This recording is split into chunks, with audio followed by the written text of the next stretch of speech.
If you want to go ahead, grab a Bible. We're going to be in John chapter 16 this morning, so if you want to grab a Bible, go ahead and turn your way to John chapter 16. If you don't have a Bible, there should be one there in the seat in front of you. And if you don't own a Bible, take that one with you when you leave. That's our gift to you. We want you to take that with you. I know this is a time of year where a lot of you are trying to figure out ways to improve yourself and grow and make resolutions. One thing that we want to offer you that really is always available, we do a daily reading plan along with our sermons, and on the way out today, there's a card you can pick up. We are in the Gospel of John. We've been in the Gospel of John for about 2.5 years so far. We're going to finish it up this semester. But if you have decided that you want to read the Bible more or get closer to God this year and you're not really sure where to start, hopefully this is a great place to do it. And actually starting tomorrow morning, we're going to start back at John 1, do a quick overview to catch us up to where we are today in John 16. But we do about a 10 to 15 minute video devotional Monday through Friday on our website, taking the passages that we preach up here. And our goal for you is that the Word of God is not just a weekly snack that you get on Sundays, but it's daily bread that you get to dig into and grow with. So that's something that we just want to make sure that you know is available on our website. We call it Join the Journey. We'd love for you to jump in with us and begin to read God's Word together. I'm so glad that we get to be together on the second day of a new year. It's good to be together and start a new year together. I'm excited about this year. My wife and I moved to Nacogdoches in January of 2006. And so when I write the year 2022, it feels like I'm getting old. It feels like a long time. We were starting our 16th year of ministry here, and we love this place, this city. We really, when we moved here, thought we'd be here for a few years and then move on to whatever God had next for us. And then when we got here, just fell in love with this city and fell in love with what God is doing here and will do here. And so we are so excited about what God's going to do in 2022. I was reflecting on what God has done in those 15 years and the people that I've met and the memories that I have and the miraculous things that I've seen God do in the lives of people. There's so much there. And I was thinking about, there was one specific season that really I would say is the most unique season of ministry that I've been a part of. It was about 8 or 9 years ago. I got close to several of the guys on the SFA football team and got close to several of the coaches for SFA. And so they asked me to be the team chaplain for the SFA football team for a couple of years. And didn't really know what that entailed, but it sounded exciting to spiritually pour into them as much as you can. They're away from home. They need someone to care for them, and so we need someone who will not just make them better as football players, but someone who would help nourish them spiritually. And that sounded incredible to me. And then they said, the second thing we need you to do is on game day. So anytime SFA has a home football game, we want you to come lead a devotional before the football game. And I thought that sounded good as well. I wasn't really sure exactly what they wanted, but they told me very explicitly, we want you to share the gospel. We want you to talk about Jesus. We want this to be a time where these guys are challenged spiritually and can hopefully begin to grow. And so, again, I was excited because I'm a big football fan. I love college sports, and the chance to be behind the scenes in a locker room was really exciting. And I remember I went into the first time, and it's really kind of a weird place to step into as an outsider. But stepped in, and all the guys come in about 3 hours before kickoff, and they're all kind of getting amped up for the game. And as a pastor, it's kind of a weird spot to be in, to kind of try to get them unamped up for a few minutes and share the gospel and talk about Jesus and then get them motivated again to step back out. But I would go in there and kind of share the gospel or share a devotional, share a story. And then what I found out very quickly is that once I sat down, so I would talk for 10 or 15 minutes, I would pray for them, we would pray for game day and for safety and for health. I would sit down, and when I sat down, the head coach would stand up, and directly following my devotional was his last pregame talk. So it went from Jesus, he loves you, he wants to know you, to coach talk, right? If you've never been in a locker room, you can imagine coach talk where he was getting him amped back up and saying things. And I learned really quickly, every time I went in there was this pattern that was going to play out. I was going to talk, and I was going to share the gospel and encourage them and tell them that they were loved and that Jesus wanted to know them. I was going to sit down. And as soon as I was going to sit down, 4 things were going to happen. The first thing was the coach was going to say something either sort of or very inappropriate. He tried really hard, I could tell. He was trying to filter out all the things that he wanted to say because there was a pastor in the room. And so I could see that he was trying to catch those words and those phrases, and so he would start to say something, then pull it back, and then one would slip out, and he would, every time I was in there, say something sort of inappropriate, sometimes very inappropriate. The second thing that would happen is he would look directly at me and apologize. So he'd say, "Pastor, I'm so sorry, you heard that?" And I would say, "Bless you, my son, do your thing." I don't know what he wanted me to say. I was like, "Hey, do you want me to leave? Like, I need to get out of here if you need to say your thing." So he would apologize to me. And then the pregame talk, every single time, it really turned into 2 things. And if you've been in a locker room, you've seen this over and over again. The pregame talk was 2 things. It was first, predictions about what was about to play out on the field. So he knew that they were about to go get their gear on and then step out of the tunnel. He would always have predictions based on the team that they were playing, and he would begin to say, hey, this team's going to blitz us a lot. We need to be ready. Or this team always leads off with an onside kick. We need to be ready for that. He would give a series of predictions based on the team, based on the film that they'd watched. He would go down a list of, hey, here's some things that I want to predict that are going to happen. They're going to throw the ball out on us. We need to be ready. He would give some predictions, and then he would always close with the keys to the game. Here's the things that we need to do to win. And he would go down his list, and then he would say some more inappropriate things. They would get all hyped up, and then they would clap and break and go to get dressed for the game. And so I was thinking about that this week because we are in a section of John 16. We've been looking at the upper room discourse for a while. As I was reading these words today, this is the last-minute pregame speech of Jesus with his disciples right before they're about to step out of the room and step into the chaos of the arrest and the cross. He's been with them for 3 years, and then over the fall semester, we looked at this upper room discourse, the last couple hours they had together.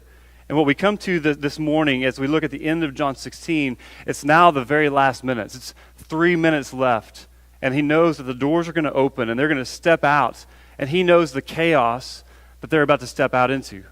And what he's going to do is something very similar to what I heard in the locker room. He's going to give some predictions. He's going to tell them about some things that are going to happen. Then he's going to give some promises and some predictions. Here's what you need to hold on to. Here's some keys that as you step out into the chaos that's about to break out that you need to hold on to survive this. But what I want you to notice, and what we're going to talk about a lot this morning, is that as we start a new year, Jesus is going to make predictions, and he's going to give some things that they need to hold on to survive the chaos that happened in between the cross and the resurrection. Right? If you can imagine, those 3 days for the disciples were the most chaotic, darkest days of their lives. He's giving them some keys and some predictions of here's what's going to happen, and here's what I want you to hold on to for these 3 days. And what I want us to see 2,000 years later, our lives look very different, but the time in between the first coming and second coming of Jesus is this period of time, the same promises and the same preparation applies. That the things he's going to tell them about the 3 days in between the cross and the resurrection are the same things that we need to hear about the thousands of years in between the first and second coming of Christ. So let me read it for you. And just keep in mind, this is the last words that Jesus is going to share with his disciples before they step out of the room and before the arrest and the crucifixion take place. This is John chapter 16. I'll read the whole thing, and then we'll kind of work our way back through several big parts of it. Jesus says this, John 16, beginning in verse 16, "A little while, and you will see me no longer, and again a little while, and you will see me." Some of his disciples said to one another, "What is this that he says to us? A little while, and you will see me, and again a little while, and you will see me, and because I'm going to the Father." So they were saying, "What does he mean by a little while? We do not know what he's talking about." Jesus knew that they wanted to ask him, and so he said, "Is this what you are asking yourselves? What I meant by saying, 'A little while, and you will not see me, and again in a little while you will see me'? Truly, truly, I say to you, you will weep and lament, but the world will rejoice. You will be sorrowful, but your sorrow will turn into joy. When a woman is giving birth, she has sorrow because her hour has come. But when she has delivered the baby, she no longer remembers the anguish for the joy that a human being has been born into the world. So also you have sorrow now, but I will see you again. Your hearts will rejoice, and no one will take your joy from you. In that day you will ask nothing of me. Truly, truly, I say to you, whatever you ask of the Father in my name, he will give it to you. Until now you have asked nothing in my name. Ask and you will receive, that your joy may be in full. I have said these things to you in figures of speech, but the hour is coming when I will no longer speak to you in figures of speech, but will tell you plainly about the Father. In that day you will ask in my name, and I do not say to you that I will ask the Father on your behalf, for the Father himself loves you, but because you have loved me and have believed that I came from God. I came from the Father, and have come into the world, and now I'm leaving the world and going to the Father." His disciples said, I love this part, his disciples said, now you're speaking plainly and not using figurative speech. Now we know that you know all things and do not need anyone to question you. This is why we believe that you came from God. Jesus answered them, "Do you now believe? Behold, the hour is coming, and indeed it has come, when you will be scattered, each to his own home, and you will leave me alone, yet I am not alone, for the Father is with me. I have said these things to you, that in me you may have peace. In the world you will have tribulation, But take heart, I have overcome the world. So you can imagine Jesus standing there before his disciples, and in the upper room, he said so many things that their mind has to be spinning. And these last few minutes together, he's giving them some predictions and some promises to hold on to that are going to carry them through the darkest, most chaotic period of their lives. He says, if I could summarize it very quickly for you, he says three things. Number one, I'm leaving. Throughout the upper room discourse, he said this several times, I'm leaving, and they're having a hard time trying to wrap their mind around the fact that Jesus, the one that they thought was coming to the earth to save them, maybe be their king, would be leaving them. But he says, I'm leaving. In a little while, you'll see me no longer. Then he says, you'll see me again. I'm coming back. So I am going away, but I want you to know that when I go away, you don't need to freak out. You don't need to worry. You're going to see me again. I will return. And then three, that in between, this time in between me leaving and coming back, this is going to be a time of chaos, but everything's going to be okay. Right? We know the story of what happened with Jesus' arrest and his crucifixion and his resurrection, so it's easy for us to fast forward past the 3 days of chaos in between the cross and the resurrection. Right? For them, that was the darkest 3 days of their lives, and Jesus knows they're about to step out of this room into a storm, into chaos, and he wants these words to carry them through that. That I want you to know I'm leaving, I'm coming back, and in between there will be chaos, but everything's going to be okay. Do you see how on a micro and a macro level, that's the same message for us now? As we step into a new year, just like the disciples stepping into the unknown of those days in between the cross and the resurrection, for us, as we step into this time in between the first coming and the second coming of Jesus, that the same three promises and predictions apply.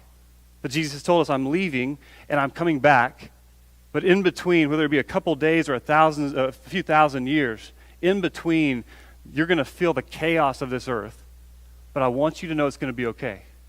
See, it's important that we know that, and it's important as we step into a new year that we take those words seriously and begin to realize Jesus has told us these things that we may have confidence, that we may step into a new year, and like Terrell said, there are going to be some great things that happen, and there are going to be some storms waiting for us. That we all know some chaos awaits, that as we step into a new year, there will be laughter, there will be great memories and great times, but there will also be times in this year where we are hurting, we are crying. And I love that Jesus prepared his disciples and said, I'm leaving and I'm coming back, and in between I want you to know there will be chaos, but it'll be okay. And that he looks at you and me today and he says, hey, I want you to know the same thing applies to you, that I've left and I'm coming back, and in between my first and second trip to the earth, there will be chaos, and I want you to know that it will be okay. And what I want to talk about this morning, and I want to just kind of simplify it as best I can, there's three promises here, and really three keys to what it looks like to survive the chaos in between. For the disciples and for us, Jesus is giving them something to hold on to survive the chaos in between the first and second coming. And what I want you to see is that he's predicting the chaos that will play out, and there's a pattern to this. There's a pattern to what we just read, predicting the chaos that they're about to step into and that we're going to step into. He's going to talk about the feelings that chaos produces. So he makes it very clear, you're going to step into chaos. That chaos is going to produce something internally. It's going to produce some feelings in you that I don't want you to be surprised by. And then you're going to have a choice. I'm going to give you a promise in the midst of that chaos, in the midst of those feelings. I'm going to give you a promise that when you hold on to it, you don't live by fear, but you begin to live by faith despite the chaos that's coming at you. And so I want you to see that there's a pattern to it. I'm going to break it down into 3 sentences that I think summarize what Jesus just said. Here's the first one. And I want you to begin to realize how real this is for our lives and as we step into a new year. The first thing he says is this: the chaos of this world will make you feel sorrowful, but I promise you that I will see you again, so I want you to choose joy. Do you see that he promises the chaos of this world is going to produce something in you called sorrow? But I want you to know that in the midst of that sorrow, there's a promise. In the middle of those verses, I will see you again.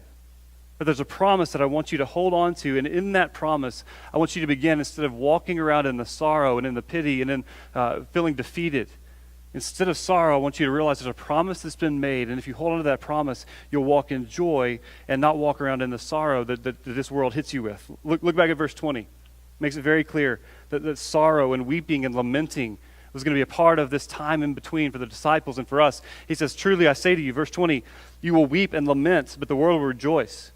You're going to be crying and you're going to be sorrowful at the way that Jesus has been rejected and treated And the way that the story plays out, the disciples of Jesus would lament and weep. And he says, while you're lamenting and weeping, the world's going to rejoice. The world's going to be excited that they're rid of Jesus and done with Jesus, and it's going to cause sorrow in you to see the way that this story plays out. It's not what you thought it was going to be, where a victorious king rides in and reigns. You're going to be filled with weeping and sorrow for a period of time, and the world around you will feel like they've won and they will rejoice. So there will be weeping and lamenting, but the world will rejoice. You will be sorrowful. But then he makes this promise, but your sorrow will be turned into joy. When a woman is giving birth, she has sorrow because her hour has come, but when she's delivered the baby, she no longer remembers the anguish for joy that a human being has been born into the world. So also you now have sorrow, but I will see you again, and your hearts will rejoice, and no one will take your joy from you. See, the sorrow of the disciples in this moment was all these things that Jesus has said to them, that he's going to leave them and that the world is going to rejoice that he's gone. And so they're sitting there in their sorrow, the sorrow of the world's hatred and rejection of Jesus, the sorrow of their own personal loss and disappointment. They went from believing that they knew the king and were going to reign with the king to all of a sudden losing everything. This Messiah that they had followed for 3 years was now gone. And so they're trying to piece together their lives now. What does life look like now that Jesus is gone and that everything that we thought was going to happen has not happened? So there's personal loss. They're sorrowful because of their own personal failure. They're going to, in this moment of testing, fail. They're sorrowful because the condition of the world apparently is not going to change the way that they thought it was going to. And so the disciples are sitting in their sorrow, and Jesus tells them something pretty simple, that this is going to hurt, but it's going to be worth it. This is going to hurt, but it's going to be worth it. And he uses this analogy that the women in the room are going to get better than the men in the room, and especially the women in the room who've had babies. He uses this birth analogy to make that point. This is going to hurt, but the pain is going to be purposeful. Right? This isn't just pain that's meaningless. This isn't pain that's not going anywhere. This is pain that is meaningful. This is pain that is purposeful. Right? So I've watched my wife give birth 3 times. And every single time, I'm convinced that she is way tougher than I am, and I am thankful that I don't have to go through that. But what's happened every time in her lives, and I would assume that all the moms in the room could attest to this, that you say exactly that hurts, but it was worth it. Right? I've never heard of a mom who holds her baby in her arms and says, at least out loud, that wasn't worth it. You may have thought it. You may have thought it. But I've never heard that. And what I want you to recognize is that when the doctor hands you the baby, the pain doesn't just go away, right? Something is given to you that supersedes the pain. You forget about it for a moment. It's not that it didn't hurt. It still hurts, but the pain is worth it in a moment. And Jesus is saying, what I want you to know is that a new world is being born, but the process is going to hurt. A new world is coming. I'm doing something where a new world is going to be born. And just like in a moment, the mom goes from the focus on the pain to the focus on this new life. See, I want you to know that your sorrow will turn to joy in a moment, and that a new world is coming. See, it's just as critical that we get that today than the disciples got it 2,000 years ago. Because our lives are filled with sorrow. And I think one of the things that I want to acknowledge to you today is that you should feel sorrow. And I think a lot of times we feel that something's wrong with us when we're sad, or something's wrong with us when we feel these feelings. Jesus is actually validating the chaos of this world should produce sorrow. You shouldn't walk around the world thinking that everything's okay and acting like and pretending like the world is great. The brokenness of this world and the chaos of this world should produce sorrow in you, and yet there should be something in you and something about the promises of Jesus that you hold on to that is greater than the sorrow. Right, so Jesus is saying the chaos of this world will make you feel sorrowful, but that the promise, I will see you again, there's this promise that he's been given us, that he's going to return and that this new world will be born with him. That something good is coming that makes the pain worthwhile. And so the challenge for us is to feel sorrow and to validate that the pain of this world is real, and yet to choose joy. Right, to begin to wake up in the morning and not deny the pain and deny the sorrow, but to say what a mom says when she holds her baby, that was painful, but this is worth it. And to begin to look forward to that and to choose joy. See, what I want you to recognize is that a lot of us struggle choosing joy because we have learned to pursue happiness, not choose joy. Pursuing happiness and choosing joy are two polar opposite things. Because here's what I want you to begin to think about as it relates to you learning to choose joy daily. The happiness is outside in and it's circumstantial, right?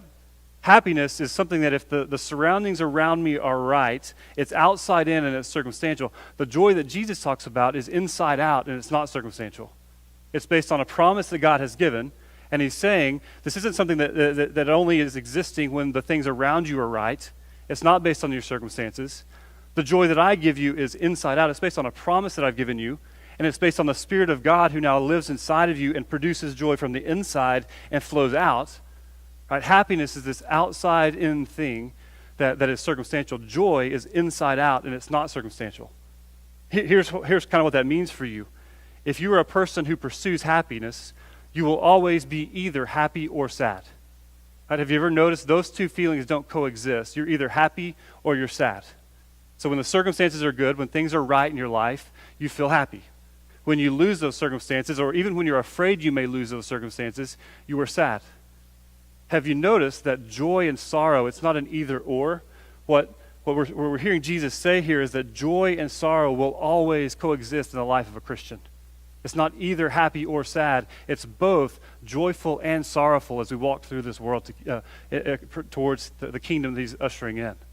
That you will feel both sorrow and joy at the same time, right? Not either or. Because what happens is you walk through the earth and walk through the circumstances of life, you begin to realize that joy and sorrow coexist. Sorrow actually pushes you deeper into joy, right? Sad things take away your happiness, while these sorrowful things actually push you deeper into joy and deeper into the things that you believe in that are inside of you that carry you through. And so a circumstance can't steal it, and a circumstance changing can't rob you of it. Happiness is inside out, it's circumstantial. Joy is inside out and not circumstantial. And because joy isn't caused by circumstances, it can't be taken by circumstances. Right? Second, happiness is uncertain and temporary. Joy is certain and eternal. Because it's circumstantial, it's so easy to lose. Happiness is. Because it's circumstantial, happiness causes us to cling on to something and grab on and hope that we don't lose it. And this is why for a lot of us, even when we're happy, we're afraid that we're going to lose the thing that made us happy. And so we grab onto it and grasp and hope that it won't go away. And joy is not something based on circumstances. We don't grab onto it and hope that we don't lose it. We trust that God is giving us something that we can't lose. That he's given us promises that will not fail. We don't have to worry about it. Jesus said, you will have joy. I will see you again. Your hearts will rejoice, and no one will take your joy from you.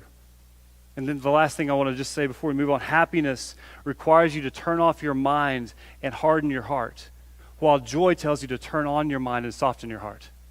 Very different approach to life.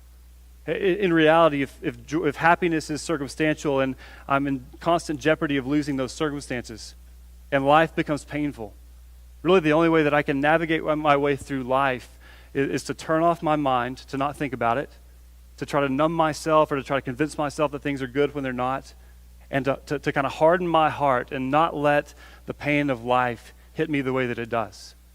And do you see that joy doesn't tell you to turn off your mind? It actually tells you there's a belief system that the gospel gives us that allows you to endure this, where you don't need to think less about the world. You can actually think deeper about the world and realize there's a good God who's not the cause of this. There's a good God who's actually stepped into the suffering of humanity to end the suffering of humanity. And he's promised there's a new world coming where all of this is going away. Right? Happiness is going to force you to shut down and numb yourself and block it out. Where joy tells you, I want you to press deeper into your beliefs, because there is a belief system that sustains you in the midst of sorrow. And in fact, it plunges you under the water, but it will bring you back to the surface, and this idea of joy will carry you through the most sorrowful times of your life. Right, so Jesus wants us to step into this knowing the chaos of the world will make you feel sorrowful. It's a part of our human existence, but this promise that I will see you again has been given, so I want you to choose joy. Second is this: the chaos of this world will make you feel abandoned. So part of what I hope will happen this morning is if people are in this place who felt sorrowful and felt that something was wrong with you, that you'll see that nothing's wrong with you. This is actually what Jesus said would take place. The second one is this: if you felt abandoned by God, if you felt isolated from God and far from God, it's actually what Jesus said was going to take place. That the chaos of this world will make you feel abandoned. But I promise you, and this is a beautiful promise, that the Father himself loves you, and so I want you to draw near to him. Think about what the disciples were feeling that night as they listened to Jesus. And as he kept saying, I'm leaving, I'm leaving, I'm leaving. They had gone from a life previous to Jesus where I'm sure they felt what many of us feel, which is I believe in God and I think there is a God, but he feels so distant to me. He feels so far away.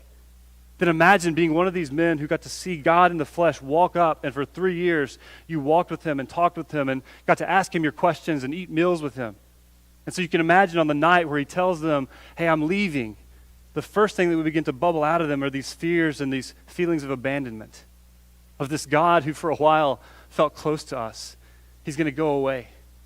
And really what they were thinking was, I don't want to go back to the old way.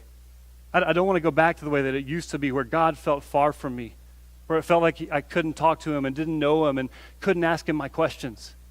So these feelings of abandonment were welling up in the disciples. And Jesus tells them, you're not going backwards, you're going forwards. I am leaving, but you're going to be closer to God than you ever have been. That I'm doing something here with the cleansing of who you are and with the sending of my Spirit. You're not going to go back, you're going to go forward. And this is where this promise becomes incredibly important. The Father himself loves you. The night before Jesus goes to the cross, that's what he wants them to hear. The Father himself loves you. That may not be new for you because you've been in church all of your life, and that's kind of common church talk. But Jesus, on the night that he's leaving them, makes sure to emphasize that the Father himself loves you. Right? The mission of Jesus coming to the earth was not just so that they would know Jesus. Do you see what he's saying? The mission of Jesus coming to the earth is not just that they would know Jesus, but that they would be connected with his Father. But that the Spirit of God would come in and wash them clean and reconnect them with the Father in heaven. And he's saying, I'm going to leave. And yet, you're going to be closer to God than you ever have been. Look at his words. In that day, you will ask nothing of me. Of me is important. What he's saying is, up until this point, everything that you've wanted from God, you've come to me and asked. And there was nothing wrong with that at that point. But he's saying, up until this day, you've asked me. In that day, you'll ask nothing of me. Truly, I say to you, whatever you ask of the Father in my name, he will give it to you. Until now, you've asked nothing in my name. Ask, and you will receive, that your joy may be full. So he's saying, you've to this point gotten to know me. But the point of Jesus coming to the earth was not just that they would know Jesus, as sweet as that is. The point of Jesus coming to the earth was that they may be connected with the Father and have vibrant relationship with him. And he says, what I want you to know is that now I want you to talk to him. Now I want you to pray to him and ask to him and have confidence that in the same way that the Son can approach the Father, you now are his sons and daughters who can walk through the world with a confidence of approaching him and asking him and knowing him, even in a closer way than you've known me on the earth. I want you to ask him. Then he says, I've spoken to you in figures of speech, and that's no longer going to be the way that this happens. See, when you read the story of Jesus in the Gospels, many of his teachings were done in parables. And it's a little bit confusing to us why Jesus would speak in parables. What Jesus was doing was preaching the kingdom, but doing it in a way that was veiled so that the timeline of God would play out. And so he was saying things that those who got it would get, and those who didn't get it wouldn't get. Right? But it was super confusing. It's still confusing to us looking back on it. It was incredibly confusing to the disciples in that day. And he was saying, up until now, you've heard me speak in figures of speech. You've heard me tell stories and parables, and all of that was for a reason. But listen to what he says. That up until now, I've spoken to you in figures of speech, but I will no longer speak to you in figures of speech, but will tell you plainly about the Father. In that day you will ask in my name, and I do not say to you that I will ask the Father on your behalf. For the Father himself loves you, because you have loved me and believe that I came from God. I came from the Father, and I've come into the world, and I'm now leaving the world and going to the Father. What Jesus begins to explain here is something critical for us, just like it was for them, that I'm leaving, but God is closer than ever. I'm leaving, and it's disappointing to you that the God who now has walked with you and talked with you is no longer at your side. But I'm leaving, and I'm going to cleanse you so that the Spirit of God lives in you, and so that you know the Father personally, not just through me, and not just by talking to Jesus, but by talking to the Father himself. See, I realized after a while that I grew up with what I call Robin Hood theology. Robin Hood is a great movie. It's terrible theology. And you remember the story of Robin Hood was that there's a good king, and he left to go to a distant land to fight other battles, and when he left, the kingdom that he ruled over went south, and things were bad, and a bad king took over. And the whole story of Robin Hood, besides the steal from the rich and give to the poor, The whole story of it is that these people are trying to maintain the kingdom and hold on until the good king gets back. Right? That was a snapshot of the theology that I was taught, not directly, but very indirectly in the churches that I grew up in. There is a God. He sent his son to the earth for a while. The son went back up into heaven, and they've left, and they've kind of let the earth play out in chaos, and hold on until he comes back. Hold on. He'll be back eventually. What developed in me as a kid was that it became very hard for me to pray from a God who had kind of come to the earth for a little while but left us and wrote a book for us. I didn't get it. What was really hard for me was to understand a God who would come, establish his kingdom, and do all these things, and just leave and let things spiral out of control, and then not really want to talk to me. And so do you see that on the night before the cross, Jesus is saying, I want you to know the Father more than ever. I want you to talk to the Father more than ever. I want you to hear from the Father more than ever. I'm going to speak to you plainly more than ever. That the coming of Jesus and the mission of Jesus was to reconnect us with the Father. And so he's telling us, your act of faith in the midst of feeling abandoned is that I want you to draw near to God. There will be times in your life where you wonder, is God here? And I want you to draw near to him in faith. There will be times where God's voice seems silent and he feels distant from you. And I've promised you that the Father himself loves you and wants to talk to you and wants you to talk to him and wants to speak plainly to you. And so I want, as an act of faith, even when you feel abandoned by him, I want you to learn to draw near to God. Right? I love the way that James says it, draw near to God and he will draw near to you. He's telling you your act of faith in the midst of that feeling of abandonment is that you continue to draw near. And you continue to believe, not Robin Hood theology, that God has left me and that I've got to hold on until he comes back. No, God is closer than ever. That God isn't just with me on the earth. God lives inside of me. And he's walking with me and talking with me and guiding me through all the parts of life. It's funny to me when I do a lot of marriage counseling, when couples come in and tell me that they feel like there's just distance between them. There's a real simple question that I always start with, and it's how much time do you spend together? And it usually never fails that couples who feel distant from each other have stopped dating each other, have stopped talking to each other, just kind of coexist in a house, and then they drift to this point where they act really, really surprised that they feel far from each other. And so I tell them, hey, go get dinner together and just try to enjoy each other's presence.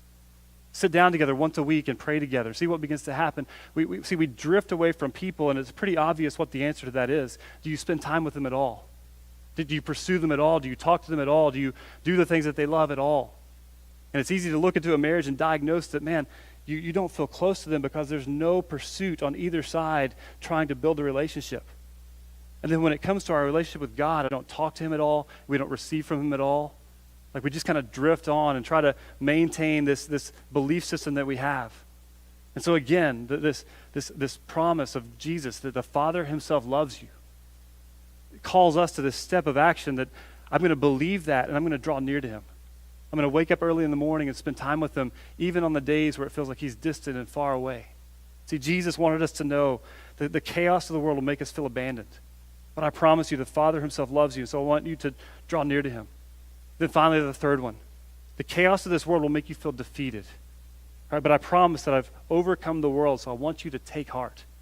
He wants us to know that he understands that the disciples that night and over the next 3 days were going to feel like they were just a part of the most epic loss that's ever happened.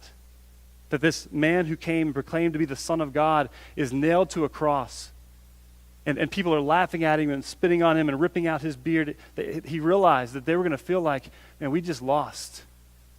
We just lost. This man that we've called king and God is being mocked and spit upon and having his beard ripped out. And there's this sign over him mocking him, the King of the Jews. He wants them to know that the chaos of this world will make you feel defeated. But look at what he tells them. I have overcome the world. And then he gives them this command, take heart, take courage. Right? Jesus wanted them to know that this feeling of defeat was going to happen. The 3 days in between the cross and the resurrection, they were going to fail and they were going to scatter. And they were going to go to these places where they doubted and wondered if the whole story was true. And they were going to sit under this feeling of, man, how could we have been fooled like this? How could we follow this man for 3 years and believe that he is who he said he is, and then it ends like this? But he knew that they were going to feel defeated. And so he tells them that there's something happening, that there's going to be tribulation, but I want you to take heart because I've overcome the world. Can you imagine how foolish those words felt for the next 3 days? As Jesus hung on a cross, take heart, I've overcome the world. Because it didn't feel at all like that was true. Take heart because I've overcome the world. He was telling them something that they had to hold on to. And again, for us, you're going to walk through this world and you're going to feel defeated. You're going to walk through this world. You're going to have some really good days where you feel like things are going well for you and God is near to you and you're seeing things happen in your life. There will be days and months and seasons of your life where you feel like you're defeated. And you feel like you're making no progress and you feel like you're not the person that you want to be and you feel like nothing's really going the right direction. And Jesus steps in, and again, it's these promises and these predictions that I want you to know that in this world you will have tribulation. There will be hardships. There will be these seasons where you feel defeated, but I want you to take heart. The Greek there says, take courage. Be courageous because I've overcome the world. So what does that mean to be courageous, to take heart? Right, in the midst of feeling defeated, what is he telling us to practically do to feel something, to feel like we're courageous? I love the way that several people have described this. A theologian named Ambrose Redmoon said this: courage is not the absence of fear, it's the judgment that something else is more important than fear. Right? It's not the absence of fear, it's something is bigger than the fear that I face. Another theologian named John Wayne, he's a real famous one, said it this way: courage is being scared to death but saddling up anyway. Right? It's knowing that there's things in front of me that I'm afraid to face, and yet I'm going to walk out into them. Right? This idea of taking heart isn't denying that the things that are around the world that are tearing apart our lives and tearing apart the world exist.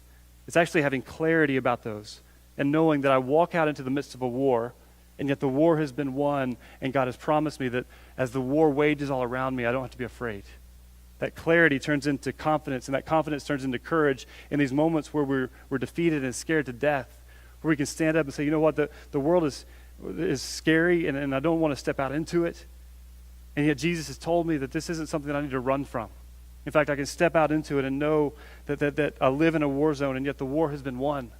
That Jesus has defeated the enemy, and now I just have to walk through life and trust him that all these little battles that are playing out, that he's going to carry me through. So we begin to realize that God has given us victory even in the midst of defeat. And so as we begin this new year together, I want to do a few things. And really the first was to give permission for a lot of you to feel things that you felt because of the chaos of the world, but you felt like maybe there's something wrong with you because you feel those things. These feelings of defeat, these feelings of sorrow, these feelings of abandonment. If you're feeling those things, there's not something wrong with you, there's something actually right with you, according to the words of Jesus. If you feel sorrow when you look about the condition of the world, and as you think about what things are going on, that's to be expected. If you feel abandoned in this world, that's not something wrong with you. There's actually something inside of you that Jesus said, this will play out this way. If you feel defeated, Jesus is saying these feelings are the feelings that accompany the chaos of this world. But this is where we have a choice. Right? The chaos produces feelings. We have a choice whether we wallow in those feelings and grab onto those feelings and just say, you know what, I'm going to be sorrowful and abandoned and defeated all my life. Or if we grab onto the promises of Jesus, who says, you will feel these things, but I want you to choose faith over fear. I want you to choose faith over those feelings. I feel sorrowful, but there's this joy inside of me because I know what God is doing. I know that he's coming back for me. And I know that a new world is being born, and so I choose joy even though I feel sorrow. Right? I feel abandoned. I feel like God has left me and that I'm kind of on my own to fight these battles, and yet Jesus has promised that that's not true. That he's with me and he's for me, and that the same Spirit that raised Jesus from the dead is taken up residence within me. So even though I feel abandoned, I'm going to choose to believe today that God is with me and for me, and that I'm going to walk through this earth and draw near to God over and over again to survive the chaos of this world. And I'm going to feel defeated. I'm going to feel like nothing's going right and that the world is spinning more and more and more into chaos. But Jesus has told me I've overcome the world. Right? I've won the victory that you can't win. I've done the things that you can't do. And so I'm going to wake up today, instead of living my life in fear and living in my life feeling like, everything's going to go off the wrong direction. I'm going to take courage today.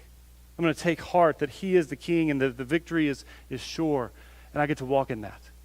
And so I want you to stand with me for a moment. We're going to pray and sing for a little bit longer today. 2022, as Terrell said, it will be a year full of great moments, and it will be a year full of really, really difficult moments. It'll be a year full of laughter and joy. It'll also be a year full of tears and hardships that we all know that we're about to step out into. And so what I want to do as we close this morning, I want you just to be real about what is the chaos that awaits you in 2022. You may know that exactly. You may already be in the midst of it, and 2022 is just a continuation of hardship you've already been into. But there's things that await us. There's chaos that awaits us that we're called to step out into. And what I want you to do is to ask that question, God, what is the chaos that awaits me? And I want us just to ask God that he would begin to strengthen us and prepare us for that. That we wouldn't be surprised, and that when the feelings of sorrow and abandonment and defeat hit us, that we wouldn't be surprised by those feelings. That Jesus has told us this is what this world produces in you. That we would feel those, and then they would push us deeper into the promises of Jesus. You have a Jesus who's told you that he's overcome the world. You have a Jesus who's told you, I came to connect you with the Father, and so you're not alone to fight on this on your own. You have a Jesus who's told you, I'm going to come back for you, and I'll see you again, and so joy can reign where sorrow once was held. So what chaos awaits you as you enter into a new year? And then to take it one more step, as followers of Jesus, we become people who aren't afraid of the chaos. Jesus stepped out of heaven, fully knowing the chaos he was going to step into. And what's beautiful about his life is that he walked through it and was bulletproof. As the arrows of the enemy came at him, and the arrows of humans came at him, he just walked with calmness and confidence and courage because he knew who he was and he knew what he was doing. And so not only do we not avoid the chaos, there's a place where I think we have to ask God, what chaos are you asking me to step into this year? You've placed me on this earth to be one who reconciles and one who redeems. And so not only am I not surprised by sorrow and abandonment and defeat, I'm one who steps in and realizes that I can do what Jesus did and bring peace to the earth by being your hands and feet. So I just want to pray for us. Father, as we step into a new year, I'm thankful for your words. Jesus, I'm thankful that you did not pretend that life was going to be easy. You didn't pretend like we were going to step out and everything was just always going to be great. Well, the night before you endured the cross, you said these words to your disciples to prepare them for this season of chaos that you were sending them out into. And Lord, you wanted them to have confidence and clarity and courage that even though the world around them seemed to be falling apart, Lord, that you were going to be strengthening them and growing them and building them into the men who would change the world forever.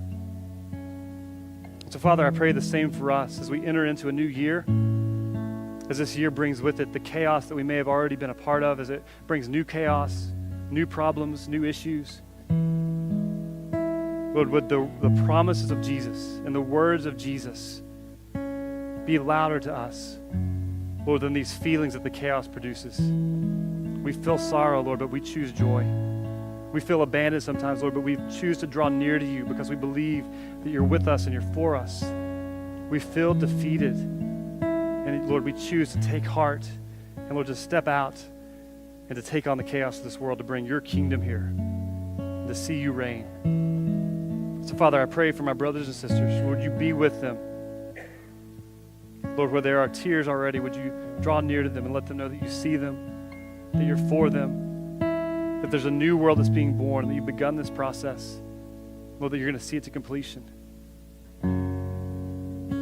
Lord, as we wait, and as we long for your return, we'd be very aware of why you're waiting. Lord, you're waiting because there are people that you love who, when you come back, will be on the wrong side of your justice. And so, Father, we believe that your delays are not incompetence. Your delays are not because you don't care. Your delays are out of love for those who you want to be a part of your family.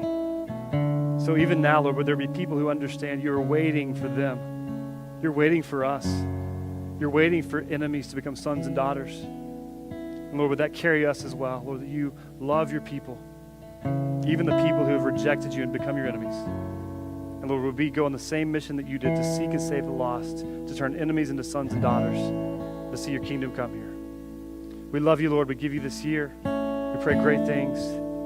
We pray that you'll walk with us through the valleys, through the mountaintops, and we'll see your kingdom come.